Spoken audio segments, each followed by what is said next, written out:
മലയാളത്തിലെ ഒരു under rated സിനിമയാണ് സൗദി വെള്ളക്ക. അത് കണ്ടത് മുതൽ ഈ തരുൺ മൂർത്തിയുടെ ഫാനാണ് ഞാൻ. ഇമോഷണൽ സീൻസ് ഗംഭീരമായി എടുക്കാനുള്ള കഴിവുണ്ട് തരുൺ മൂർത്തിക്ക്. അപ്പോൾ മോഹൻലാൽ എന്ന നടനെ അദ്ദേഹത്തിൻ്റെ കയ്യിൽ കിട്ടിയപ്പോൾ എന്തൊക്കെ ചെയ്യാൻ പറ്റുമോ അതൊക്കെ അങ്ങ് ചെയ്ത് മുതലാക്കി. അതാണ് തുടരുമെന്ന് പറയുന്ന സിനിമ.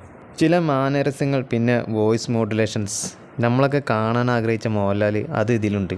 എല്ലാവരും പറഞ്ഞ പോലെ കഥയിലൊന്നും വലിയ പുതുമയില്ല, ശോഭനയും അത്ര ശരിയായില്ല.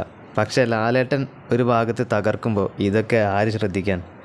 ഞാൻ കണ്ട തിയേറ്റർ ഹൗസ്ഫുള്ളായിരുന്നെങ്കിലും ഒരു നിർവികാര ഓഡിയൻസ് ആയിരുന്നു. അതുകൊണ്ട് തന്നെ ഒരു ഫുൾ ഓഫ് ഒരു എക്സ്പീരിയൻസ്, തിയേറ്റർ എക്സ്പീരിയൻസ് കിട്ടിയില്ല. പക്ഷെ നല്ല ചിയർഫുൾ ടീമിൻ്റെ കൂടെ ആണെങ്കിൽ എൻ്റെ മോനെ ചില സീക്വൻസൊക്കെ ഒന്നുകൂടെ ഹെവി ആയേനെ. ഇത്ര ഒരു ടെംപ്ലേറ്റ് സിനിമയിൽ കാണാവുന്ന സകല ക്ലീഷകളും ഉണ്ട്. എന്നാൽ മോഹൻലാൽ മാജിക്ക് അത് അനുഭവിക്കണമെങ്കിൽ നേരെ വിട്ടോ തിയേറ്ററിൽ.